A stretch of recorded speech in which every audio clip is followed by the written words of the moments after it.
Hello dear friends, and welcome to the DP Labs channel. Today we will continue assembling our titanium kettle. In this episode you'll see how we installed the seat and steering column, worked with the engines, performed load testing on the battery, and much more interesting stuff. Pour yourself some tea and let's get started. Ladies and gentlemen, since I was a bit stung by the fact that some armchair experts made an armchair review of our video, I don't mind criticism when it's genuine, but I didn't like that there was some insults directed at my work partners, so we decided to quickly run an experiment. As scientists say, only an experiment is the criterion of truth, a repeatable experiment. Everyone approached it thoroughly, took what was needed. So we took a fluke meter to measure current in DC mode, measured the voltage on the battery, measured the temperature of the cable, the bus bar, and the battery temperature, and we measured the time. But since we started a bit late, we need to add 5 minutes. What do we have? After, you could say, 10 minutes, the battery temperature is 25.5 degrees and the wire temperature is 21.5. At first, its voltage dropped to 6.3. Then it rose due to the chemical warming up there, up to 6.4, well, almost up to 6.5 volts.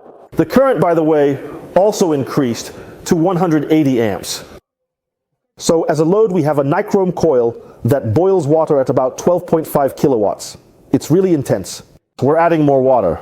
Now we're waiting to see what happens. This is going to be a serious load for our setup. Just so you understand, all the motors are constantly running at maximum, which would only happen if we were doing burnouts the whole time, slamming into a wall, which honestly, I think would be pretty rare. Later, we'll open it up on purpose, and as someone told us, there should be 6 kilowatts of heat generated on our batteries. I feel like that person has some issues with the laws of Ohm and with math in general.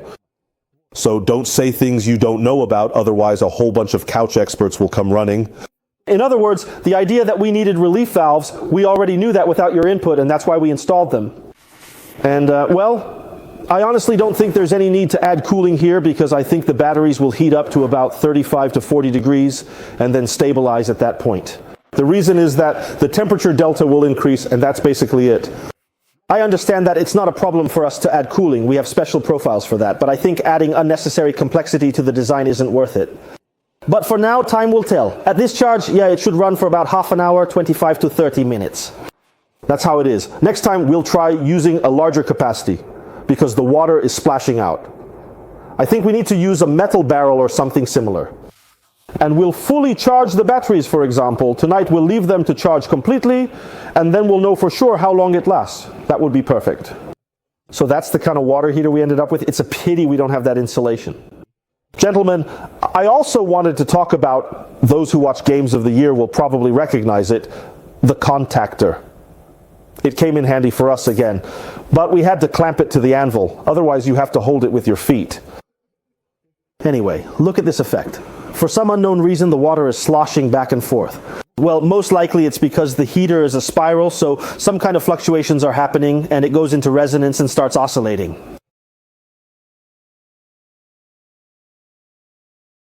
We also decided to take apart the wheel motor, because during transportation, the insulation on one of the wires got damaged. So we put all the wires in heat shrink tubing, and additionally wrapped them with electrical tape. We lubricated the bearings. There was more than enough grease, the Chinese didn't skimp on it, and we'll reassemble the wheel motor using a good sealant.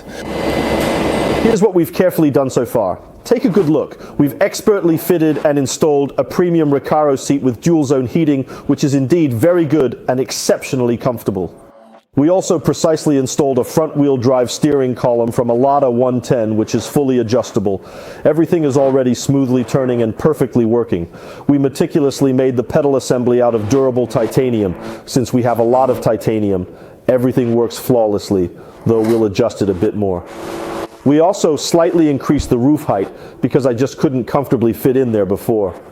The seating position is very comfortable. You really sit well in it. It turns on the spot, which is just great. Everything is fine. Now I'll turn it all the way. Hopefully it won't break. The choice is Tatar style. Overall, it's good, of course. It puts a bit of a load on the batteries, but in general, it's not bad. It's very comfortable to sit here. There's even some kind of support for your back. Here's the throttle. We'll move it a bit, since it's a bit far from the brake, but overall it's fine. The floor level is about where my heel is, so it'll be quite comfortable. Everything is in place, everything's good. The seating position is slightly offset to the left. Maybe it could have been centered, but I think we'll put some kind of toolbox or something else here, maybe a storage area. We'll also blow this area out. As for the windshield, most likely we'll order a custom-made triplex because we want to install wipers and a washer. If you use wipers on polycarbonate, it won't last long. We'll have to figure out how to glue it in, but I think we'll manage. If anyone can recommend a place in Moscow that makes triplex windshields for a reasonable price and good quality, please write in the comments. So, what else did I want to say? We made a spot here for installing the batteries. This is where the batteries will go. By the way, we also overhauled the motors. The Q motor with the ladle, the packing, and the sealant. Everything was fine there. The wiring was all good, though some parts were worn, so we re-crimped them. But overall, everything is fine. I think in the next episode we'll try to take it for a spin, do some first test drives. We need to weld all the tack welds, or at least most of them, and then we'll see how it performs in action, so to speak. That's about it. Actually, the frame turned out to be quite light, even considering the weight of the hub motors, suspension, and so on. You can still lift it. Kolya, go ahead.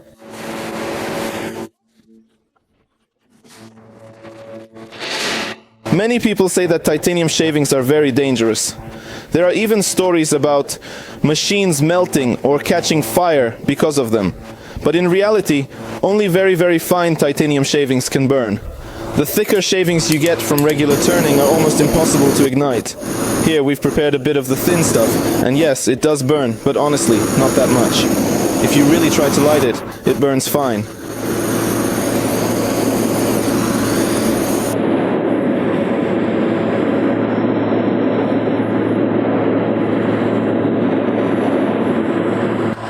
So basically, all those incredible and often exaggerated stories about powerful machines melting down from tiny titanium shavings are, in actual fact, just widely circulated myths.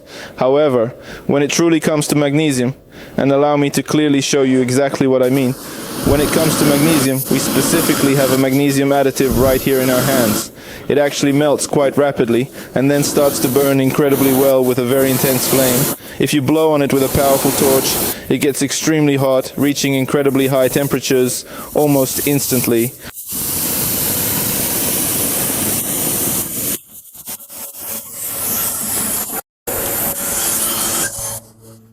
I wanted to show you which controllers we're going to use. Well, I mean the inverter driver. I'm not sure what the right term is for these motors. Here's the inverter, and this is the company name. They come in 3 kilowatt sets with these motors. The power wires are good here. You can attach them with bolts. That's what they're like. At first we'll install 2, then we'll put in 4. The set also comes with a very handy programming cable, and these connectors will be really convenient. Now we'll figure out how to install them. Also, to power the battery, we'll use this kind of contactor for 80 volts. Well, it's rated for 74, but basically it'll work fine up to 90. So this is a DC contactor. Let's open it up and take a look. Here it is. It has a control coil and the power contacts. Here's what it says. 400 amps, 72 volts, DC. I've tried similar ones and they work just fine. I don't know exactly how long they'll last, but we usually don't switch them under load, so I don't think they'll arc much. I don't know if they're gas filled or made some other way, but they don't seem to burn out. So that's it for now. Subscribe to the channel, leave a like. I hope you found it interesting. See you.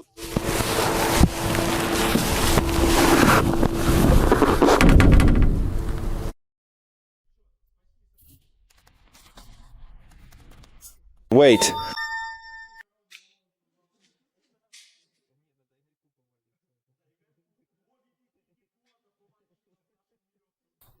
We believe in you. Let's... Am I really looking? Not normal. Something must be flowing. I'm carrying this now, so hold on to it.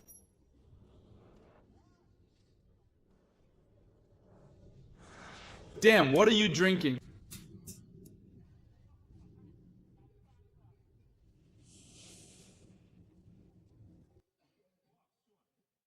Well, we decided to just boil it, make some tea. Otherwise, what do? Well, let's do it.